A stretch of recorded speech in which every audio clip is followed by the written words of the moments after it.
राहुल गांधी जो हैं सरकार को हर पहलू पर झुकाने का काम करते हैं। तरीके से नफरती बीज जो समाज में जो लोग बोने वाले हैं, जो एक जाति धर्म के नाम पे जो आपस में लोग को टकराते हैं, वैसे लोगों को बिहार के लोग बहुत अच्छी तरीके से जानते हैं कि कैसे उनको डिनाई करना है, कैसे उनको यहाँ से भगाना। इस बार वो आएंगे और धूल चाट कर जाएंगे। इसमें कोई एकदम निसंकोच बात को स्पष्ट आपसे कह रहा हूँ कि भैया हम सासाराम से भी लड़ेंगे, यहाँ से भी लड़ेंगे, वहाँ से भी लड़ेंगे।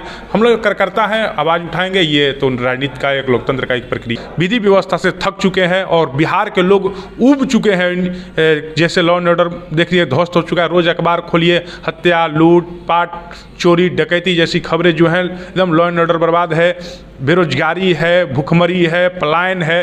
तो बिहार के लोग, बिहार एकदम निचले पैदान पर आकर खड़ा हो गया है। तो बिहार के लोग निश्चित तौर पर एक बदलाव चाहते हैं, एक नया जोश चाहते हैं, एनर्जी चाहते हैं। सरकार बनाने जा रहे हैं लोग। ये जो नीतीश कुमार के शासन काल से ऊब चुके हैं और कोई भी नीतीश कुमार को अब आज के समय में आप उनके भी पार्टी के भी लोगों से पूछिएगा तो उनके कार्यशैली से उनके। नमस्कार, मेरा नाम है आसिफ और आप देख रहे हैं डायनामिक भारत न्यूज़। अभी इस समय हमारे साथ कांग्रेस के जाने माने जिले के सबसे चर्चित नेता में से एक मनीष चौबे जी हैं, जो कि प्रदेश महासचिव कांग्रेस के पोस्ट पर ये पदस्थापित हैं। मनीष जी से हम बात करेंगे आगामी विधानसभा चुनाव को लेकर के और जातिगत गणना, जो कि अभी के वक्त में सबसे बड़ा मुद्दा देश में है, और उसके साथ ही साथ पहलगाम हमला, जो एक निंदनीय हमला जो है तो वो पाकिस्तान के आतंकियों के द्वारा किया गया। इन सभी मुद्दों पर हम इनसे बात करेंगे। मनीष जी, स्वागत है आपका चैनल पे हमारे। बहुत बहुत धन्यवाद आपको, चैनल को भी। मनीष जी, जातिगत गणना होने वाली है, तो सबसे पहले आपका जाति क्या है? आप कौन जाति से आप है, ये बता दीजिए। हम लोग ब्राह्मण जाति से हैं और जातिगत गणना होने वाला है, ये बहुत अच्छा बात है। और हमारे नेता जो हैं वो बार बार इस चीज़ को मांग कर रहे थे कि देश में जातिगत जनगणना होना चाहिए, पता चले कि किस जाति के क्या स्थिति है। हम लोग स्वर्ण जाति से आते हैं, ब्राह्मणों की भी स्थिति पता चले, बाकी कास्टों की भी स्थिति पता चले। जो सरकार में देश में एक परसेप्शन बना हुआ है कि स्वर्ण जाति हैं, ब्राह्मण हैं, ये बहुत बड़े लोग हैं, इनके पास बहुत पैसे हैं। तो कितना पैसा है, नहीं है, और जातीय जनगणना होगा तो पता चलेगा, लोगों के बीच में एक मैसेज जाएगा कि किसके पास क्या है, क्या नहीं है, समाज में कौन ऐसे लोग हैं जो दबे कुचले हैं, कौन ऐसे लोग हैं जो दबे कुचले थे वो अग्रणी हो गए। तो बहुत सारी ऐसी बातें हैं जो कास्ट सेंसर जब होगा तो पता चलेगा।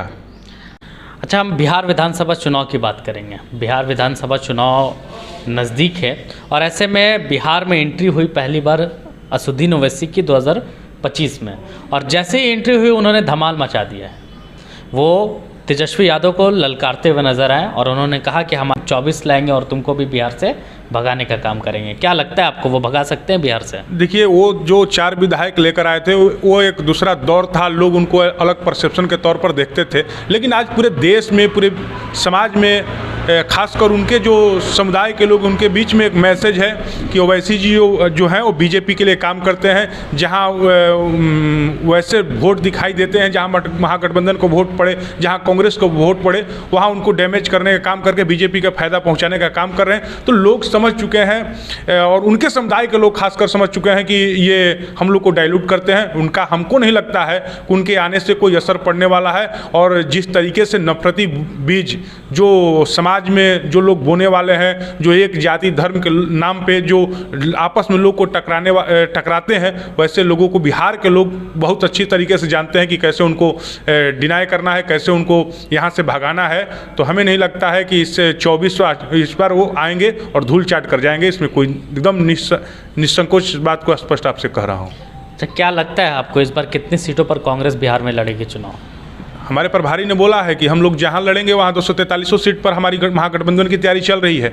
हम लोग मैक्सिमम, हम लोग अगले बार 70 सीट पर लड़े थे चुनाव। हम लोग का मांग है महागठबंधन, हम लोग अपना 70 सीटों पर हम लोग पूर्ण रूप से, मैंने ऐसे 70 सीट 80 सीटें हैं जहां पर हम लोग मजबूती के साथ तैयारी कर रहे हैं। लेकिन अब वो तो सिर्फ नेतृत्व की जिम्मेवारी है। लेकिन मान कर चलिए कि हम लोग 70 सीट पर तैयारी जो कर रहे हैं उससे कुछ आगे पीछे हो सकता है, लेकिन बहुत ज़्यादा कम ज़्यादा नहीं होगा। अच्छा, सूत्रों के हवाले से खबर आ रही है, हमारा जिला रोहतास का मुख्यालय सासाराम जो सीट राजद के हाथ में है, ऐसा सुनने में आ रहा है कि ये कांग्रेस अपने हाथ में लेना चाहते हैं, क्या ऐसा सच है?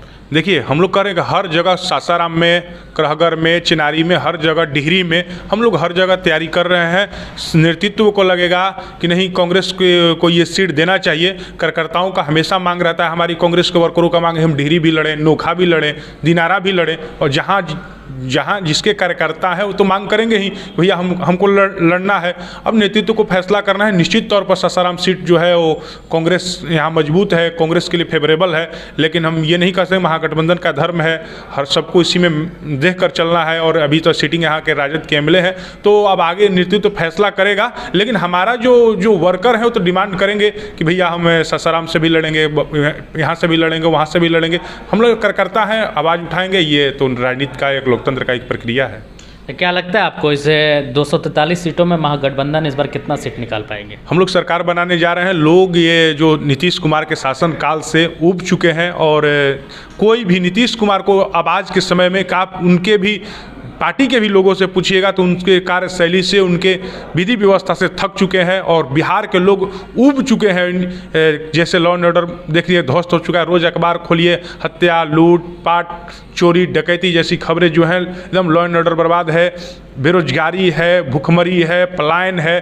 तो बिहार के लोग, बिहार एकदम निचले पैदान पर आकर खड़ा हो गया है। तो बिहार के लोग निश्चित तौर पर एक बदलाव चाहते हैं, एक नया जोश चाहते हैं, एनर्जी चाहते हैं, और आपको बदलाव चाहेंगे। और हम लोग का सरकार बन रहा है, इसमें कोई ईफ बट का कोई सवाल नहीं है।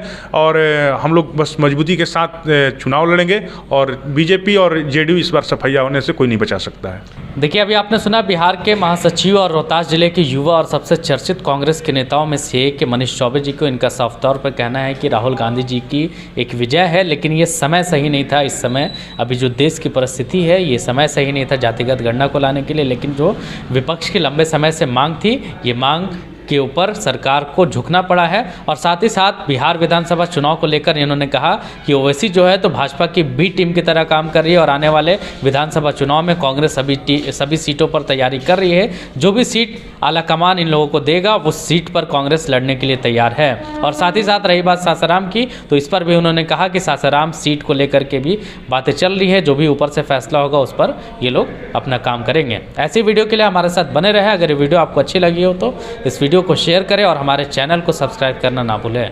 धन्यवाद।